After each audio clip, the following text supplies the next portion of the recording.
Hello, everybody, and welcome back to Chapter 19 of A Call from the Stars, A Call to Arms.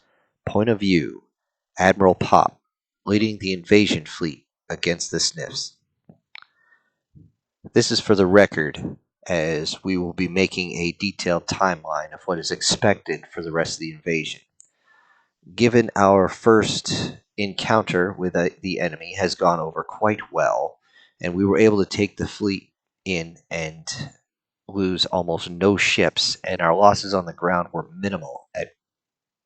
It's to be expected that we will be reaching more resistance as time goes on, as we reach further and further into the home planet of our enemy.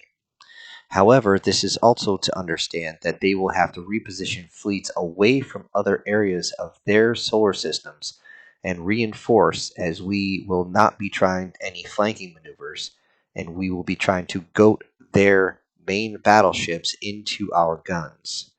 The fact that the enemy actually outnumbers us by a vast margin means we have to draw them in or risk an ambush that will cut us apart piecemeal. However, putting that aside, our timeline is to be expected as this. It takes approximately 6 hours to get a fleet moving from Earth to outside the solar system at sublight speed, maximum sublight speed.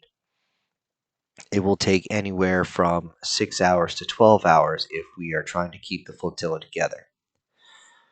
Using the Sol system as a standard, it should take us anywhere from 6 to 12 hours to cross in any solar system once we have completed our jump. As we all know, jumps are instantaneous and will bring us in outside of the gravity wells of the next solar system. This obviously shaves off several months of travel time. However, once we get there, it is expected that the enemy will be able to see our entry, as jump points are very, very easy to spot. As one put it, a flare gun in your face. That being said, we are expecting to be outside of each of the solar systems and reach the approximately 2nd to 5th planets outside of their star. At that point, we expect to find habitable worlds, and those will be the ones that are most difficult to take. Timeline to reach the planets will be again roughly 6 to 12 hours. Dropping or from first contact, drop, and then reinforcement, and then taking the entire planet is expected to take approximately 2 weeks. This is without facing major resistance. However, we do expect resistance to increase.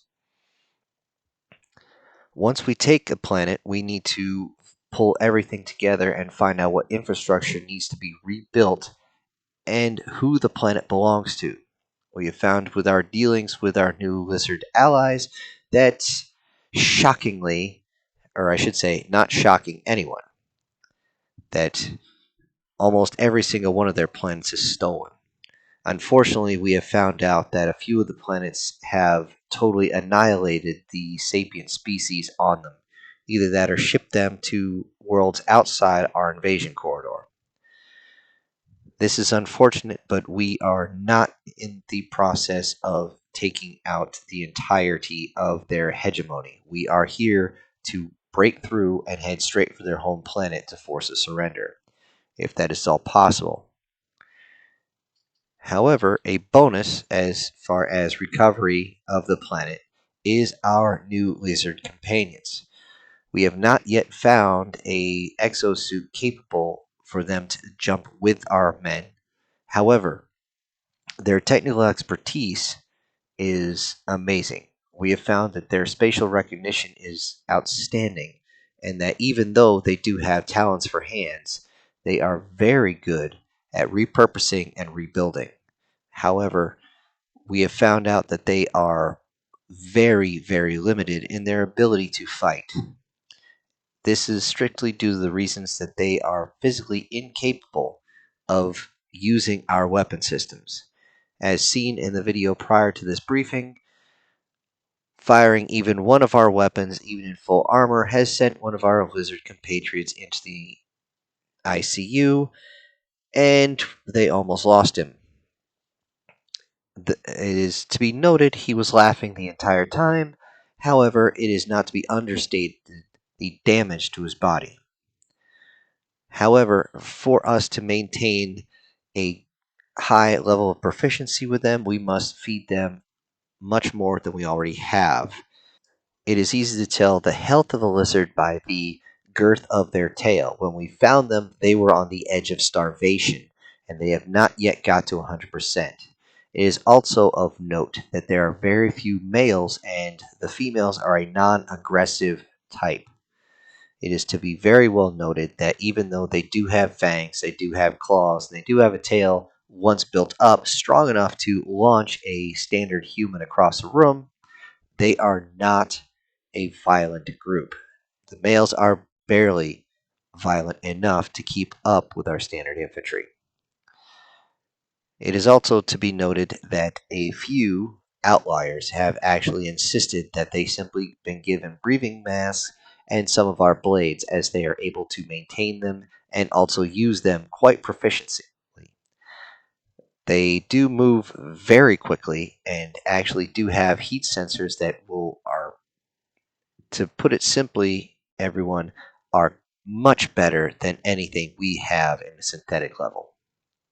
So it's my recommendation to get as many of them into our squads as possible. Ladies and gentlemen, this concludes my briefing of the timelines and additional upkeeps that we should be doing. I do look forward to Colonel Vanskoy and his introduction to new armor and weapons systems, as well as General Popp as far as the updates to our fleet are concerned. I'm looking forward to that very much. This concludes my report.